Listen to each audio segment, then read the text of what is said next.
he became a millionaire. Then the girl he once loved knocked on his door, 13 years too late. Nathan Hart owned the kind of penthouse that made silence feel like a reward. Floor-to-ceiling glass walls framed the city like a painting. Below, the world moved in slow motion: people, cars, decisions. Up here, he had air, space, and the illusion of peace. It had taken him 13 years. 13 years to crawl out from the mess of his youth in Eastwood Heights, a part of town everyone pretended not to see unless they were lost, drunk, or both. 13 years since the day he watched his mother get evicted for the last time. He was 19 then.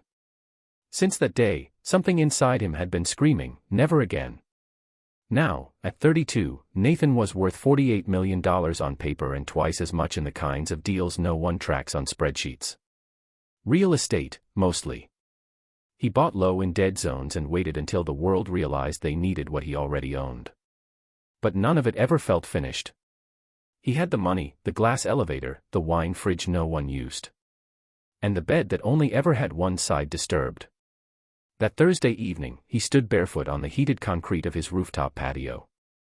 The sunset painted his reflection on the glass like a ghost staring back. His assistant had sent over the final numbers on the Midtown project, $4.3 million in profit, just like they forecasted. He should have felt something. Maybe he did. A flicker. Then it passed. Then the phone buzzed. Unknown number. He almost let it go. Almost. But he was tired of being unreachable. Sometimes it felt like being rich made people forget you were human. He answered with a dry, yeah. The pause on the other end was long. Not accidental. Not awkward. More like a silence that meant something. Then, "Hi, Nathan. I wasn't sure you'd pick up." He froze. No. It wasn't her. It couldn't be. But memory has a strange way of setting fire to the present. The voice was older, quieter. But it still curled around his name like it used to. "Rachel," he said, barely breathing. A soft laugh, like she couldn't believe he still recognized her. "Yeah. It's me." He sat down hard on one of the patio chairs, not even noticing how cold the steel felt against his back. 13 years. Not a word. And now? I heard about you," she said. "The buildings. Success." "You heard I made money," he said flatly. She hesitated. "Yeah. But I also heard, you didn't come back." He bit the inside of his cheek. She had a way of getting to the point, even when it hurt. "I didn't have a reason to." The pause stretched again. Then, gently, "I'm in the city. Just for a little while. I was wondering if we could talk." He didn't answer right away. He could hear traffic in the background on her end. She wasn't calling from comfort. He pictured her in a coat too thin for the season, holding the phone with both hands like she used to. She always had cold hands. "I don't know," he said. "A lot's changed." "I know," she replied. "But I haven't." That was the part that scared him. The cafe she picked was a quiet one on the Lower East Side, wooden tables, mismatched chairs, the kind of place where you had to pour your own water and everyone pretended not to care who you used to be. Nathan walked in wearing a charcoal overcoat and sunglasses he didn't need. He looked like a man trying not to be recognized, though half the city had seen his face on billboards for heart redevelopment. His wealth clung to him like a second skin, no matter how casually he dressed. But when he saw her, Rachel, sitting near the window with both hands wrapped around a chipped ceramic mug, he felt the skin peel back, like a scab pulled too soon. She looked up. They stared at each other for a beat longer than comfort allowed. Then she smiled. It wasn't the same smile from Eastwood Heights. That one had been reckless, full of dreams and dirt under her fingernails. This one was smaller. Older. But still hers. He slid into the seat across from her. "Hey." "Hey," she said. For a moment, neither of them knew what to do with the years. "You look different," she said carefully. "I look expensive," he corrected. "You can say it." A hint of her old laugh escaped. "Okay. You do. And you look tired, she offered. No, he said. Like someone I used to write songs about in my head. She blinked. Bit her lip. Looked out the window. Why now, Rachel? He asked. She didn't answer right away. Instead, she reached into her coat pocket and pulled out a folded piece of paper. It was creased and worn, like something carried too long. She slid it across the table. He unfolded it slowly. It was a letter. His letter. Dated April 17, 2013. I found it when I moved last month, she said. Never opened it before. I thought, I don't know. Maybe I was afraid of what it said. He scanned the page. He didn't need to. He remembered every word. Back then, he'd written it the night before he left town for good, taped it to her door, and never looked back. I waited for you, he said quietly. 4 months. I didn't know, she whispered. I swear. My mom threw it away before I saw it. I only found it inside a stack of old bills. I didn't even recognize your handwriting at first. They sat there, surrounded by the low murmur of strangers' conversations and clinking cups. You left without saying goodbye, he said. You left without giving me a reason. Because I was nothing, Rachel. I had nothing. You had me. He looked away. That was the part that hurt the most. The part that stayed lodged in his throat even after the suits, the boardrooms, the ribbon cuttings. She stirred the cold coffee with a spoon she didn't need. I'm not here to ask for anything, she said finally. I'm not looking for a handout or some fairy tale. I needed to know if you ever think about us. He met her eyes. All the time, he said. The silence that followed wasn't heavy. It was full. Then she stood. I should go. That's it, he asked. I didn't come here to restart anything. I just needed to see if I was a ghost or a memory. She walked past him, brushing his arm lightly as she did. It felt like an apology. Or a goodbye. He didn't watch her leave. But hours later, back in the penthouse, the city lights bleeding into his living room, he found himself staring at the letter again. And for the first time in years, Nathan Hart didn't feel rich. He felt 19. And hollow. Nathan couldn't sleep that night. He lay on the memory foam mattress that had cost more than his mother's entire rent during his teenage years, staring up at the ceiling like it held answers. But the ceiling was as quiet as the room, and the room was as silent as the truth. He was alone. And not in the poetic way. Alone like a man who'd replaced love with leather furniture and security systems. By 4:30 a.m., he gave up. He pulled on a sweatshirt and padded barefoot down the hall to the door he usually kept locked. Inside was the room no one ever entered. Not his assistant, not the cleaners. No one. He flicked on the light.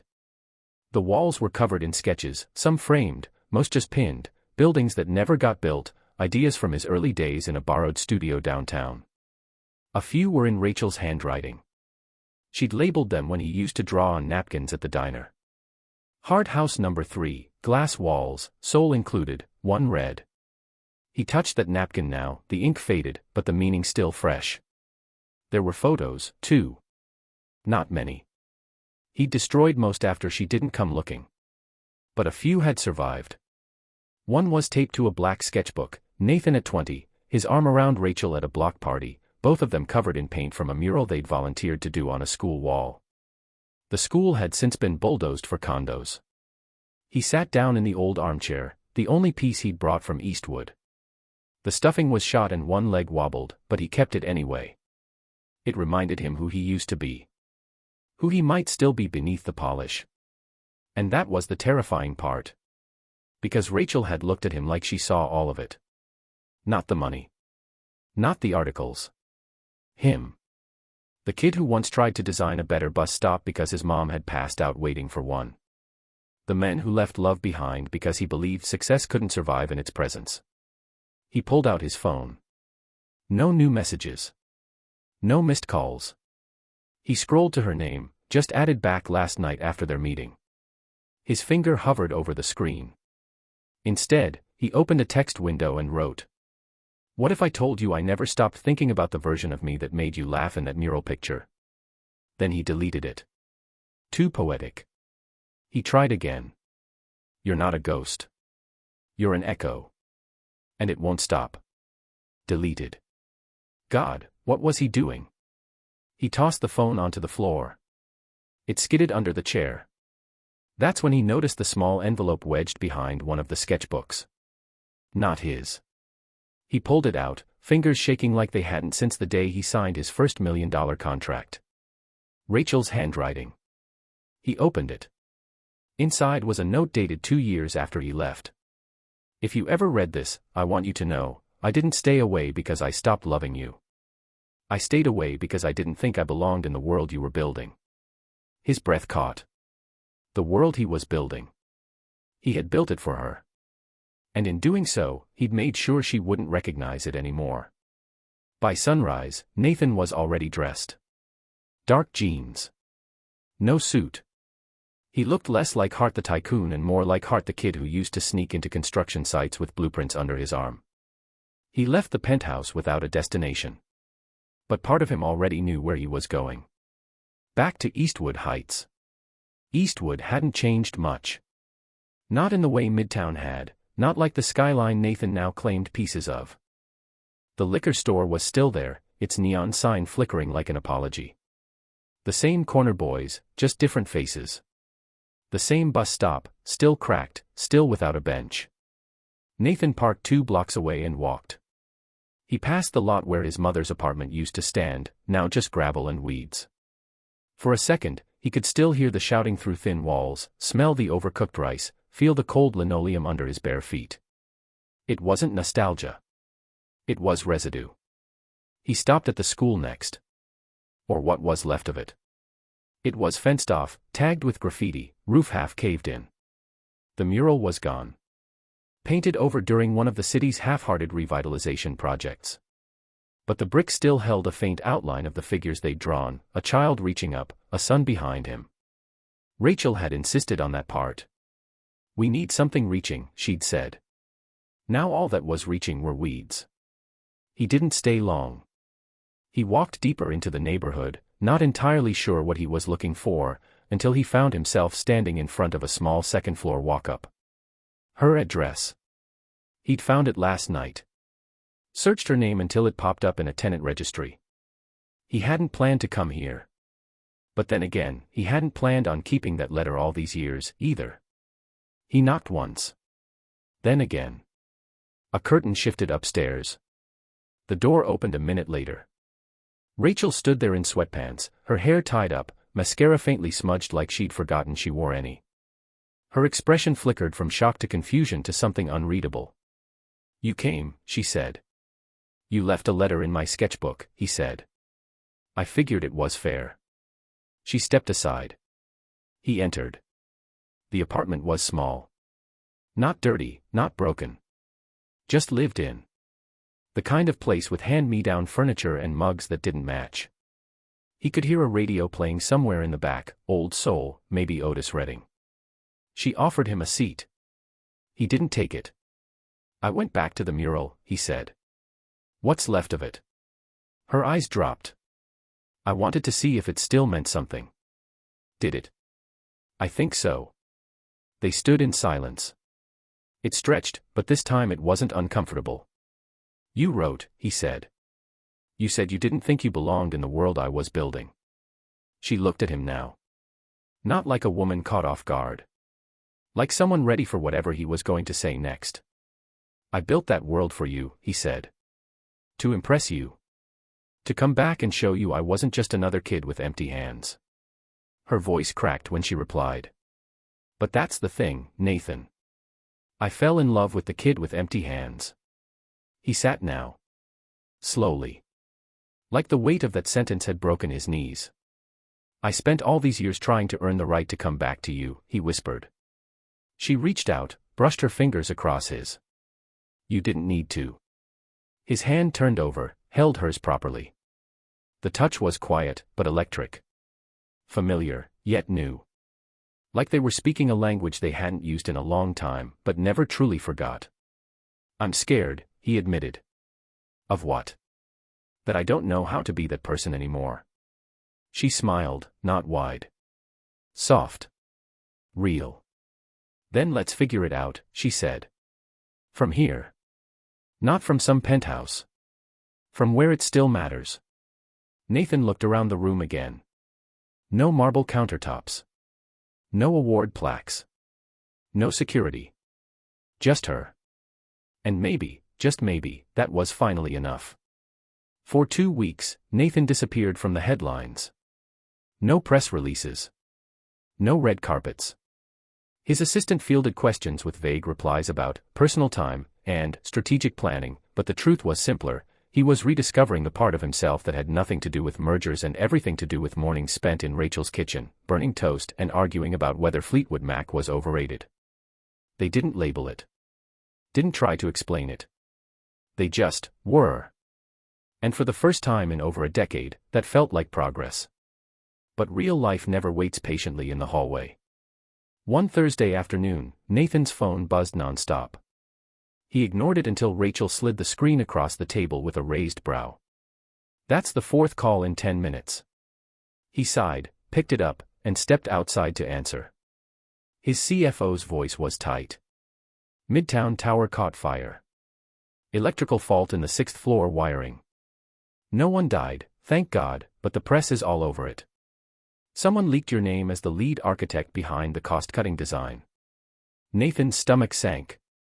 That's not true. I signed off on the budget, not the wiring plan. Doesn't matter. Public thinks you cheaped out. There's already a trending hashtag #heartless. Of course. That's how quickly a legacy turns. He spent the rest of the afternoon making calls, drafting statements, trying to control the narrative. But the headlines had already written themselves: millionaire developer corners, public pays the price. When he returned to Rachel's place just before midnight, he looked like a different man. Not just tired, torn. She met him at the door, eyes gentle. Do you need to go back? She asked. I don't know, he said honestly. Everything feels like it's collapsing. She handed him a glass of water. He drank it slowly, letting the silence wrap around him like a blanket that knew all his bruises. I could fix it, he said. With the right interview, a few payouts, PR spin. I've done it before. But should you? She asked. That stopped him.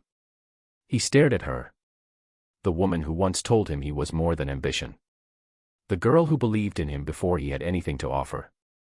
She wasn't asking if he could win, she was asking if the win would be worth what it cost this time. I don't know who I am if I'm not the guy with the next big move, he said. She reached for his hand. Then be the guy who makes the right move. He didn't sleep that night. Instead, he walked the city alone, ending up at the charred shell of Midtown Tower. Police tape flapped in the wind. News crews were packing up. The building loomed like a monument to every shortcut he'd ever justified. He sat on the curb, suit jacket off, sleeves rolled, eyes burning, not from smoke, but shame.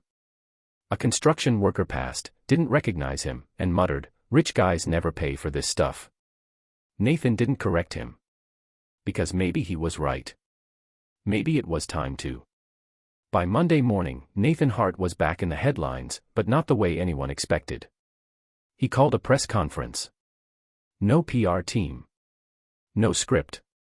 Just him, in a navy sweater and jeans, standing outside the damaged Midtown Tower with soot still smeared across the pavement. Cameras flashed. Microphones clustered. Reporters waited for the usual spin. We're working closely with authorities, and our thoughts are with the victims. Instead, Nathan cleared his throat and said, the truth is, I signed off on a budget that encouraged corner cutting. Not because I didn't care. But because I thought I could control everything.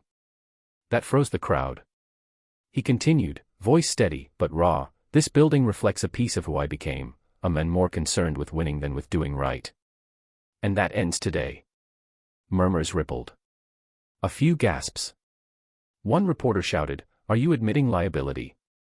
I'm accepting responsibility, he replied. He stepped down without taking questions. By nightfall, the video had gone viral.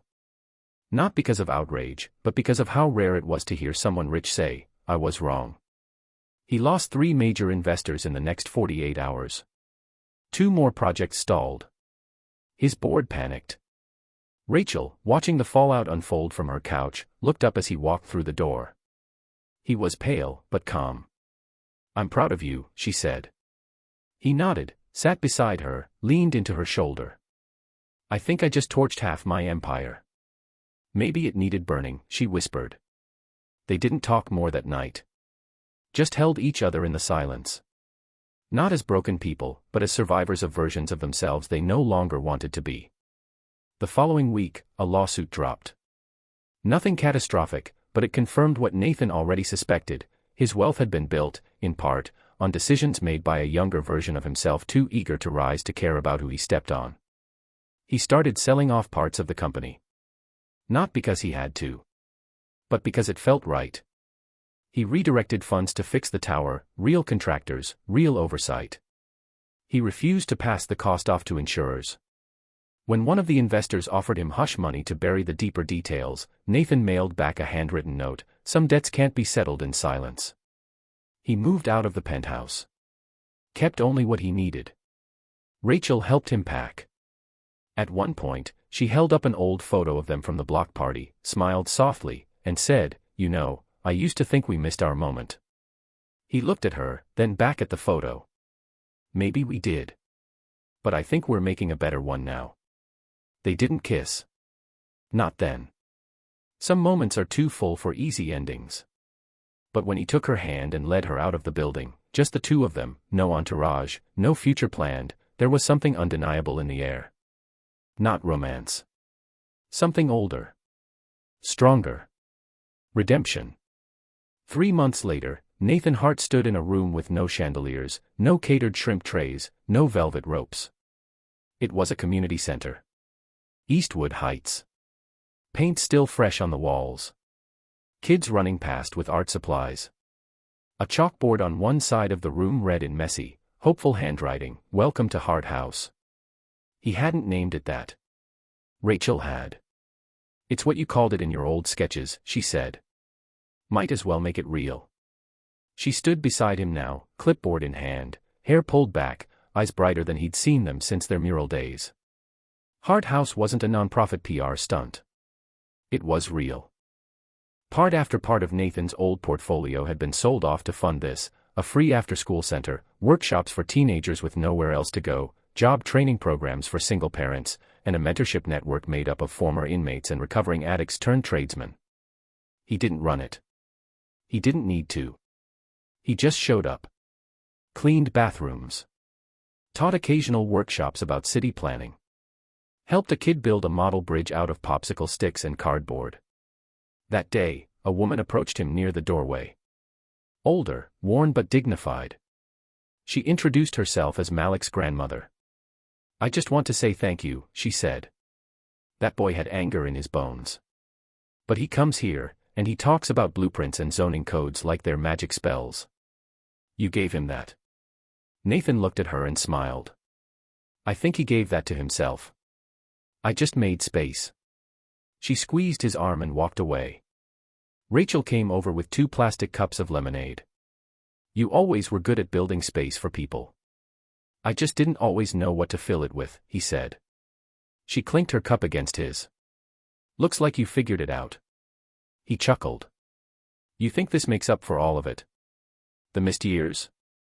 The things I did wrong?" Rachel's gaze softened. "You don't erase a past, Nathan. You live with it. Then you build better." Outside, the sun dipped behind a row of houses. Kids spilled into the street, chasing each other with sidewalk chalk in their fists. It smelled like summer and concrete and something just beginning. He watched them, hand in Rachel's, and thought about the men he used to be. Hungry. Driven. Lonely. He thought the world owed him a debt, and he'd spent years collecting it. Now, he was paying it forward. Not to fix everything, but to matter. One of the kids yelled, "Mr. Hart. Look. I built a tower." He turned. A 6-year-old girl stood proudly next to a precarious stack of wooden blocks, one wobbling at the top. He knelt beside her. "Nice work," he said. But if you want it to last, you need a stronger base. She grinned. Can you help me? He smiled. Yeah, kid. I can help. And maybe for the first time, that was the richest he'd ever felt.